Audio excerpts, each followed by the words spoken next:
Hey everyone, this is Becky Howie from NatureWiseCounseling.com, and I help busy professionals just like you go from feeling stressed and burned out to feeling happy, healthy, and balanced again.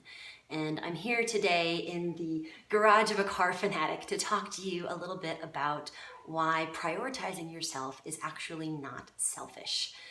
And the reason that I'm here in the garage of a car fanatic is because the analogy that I like to use for this is maintaining your car, right? So many of us think that it makes perfect sense to maintain our car, to fill the gas when the gas tank is empty, to check and change the oil on a regular basis because we know that at some point our car will burn through it. And if the check engine light in our car goes on, you better be damn sure that we're going to take it to the mechanic and figure out what's going on before we get broken down on the side of the road and need a tow truck and have to deal with all of that shenanigans, right? All of that seems to make perfect sense to most people, even people like myself who are not particularly car people.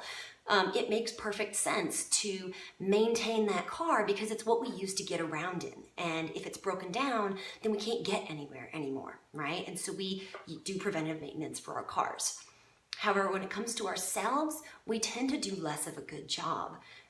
Self-care has become this sort of either a dirty word or a word that is associated with bubble baths and candles and chocolate or something like that, which is not at all what self-care really is.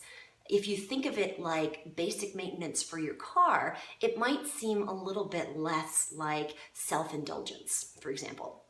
Okay, so let's say that you have people in your life who depend on you, right? Maybe it's your kids, maybe it's your spouse, maybe it is coworkers or employees, right? And oftentimes what we will do, and I say we as a broader we culture-wise, oftentimes what we will do is push past those warning lights that go off for ourselves so that we can do something for our kids or do something for our spouse or get something done for, our boss at work. Whereas if it was our own vehicle, we wouldn't do that. But for ourselves, we just blow past the warning lights. We go, I'll get to it later. Or that's just low tire pressure gauge. It's not a big deal, right? But if you think of your body, right, and of your sort of mind and your mental health as a vehicle that you use to drive other people around in, say your kids or, to get to work, those kinds of things, then you can't do that. You can't take care of your kids. You can't, make money at work. You can't have a relationship with your spouse if your car's over there broke down on the side of the road because you blew past the warning lights, right?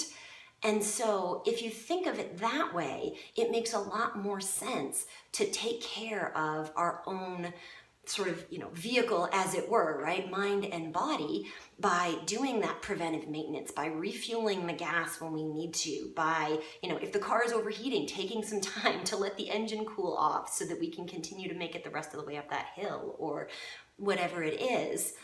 And that might leave us a little bit more likely to let go of the idea that prioritizing ourselves is somehow selfish, and it's actually an act of taking care of other people as well. Because if we don't take care of this vehicle that is our mind and body, we cannot use it to help be there and show up and do things for ourselves or anybody else.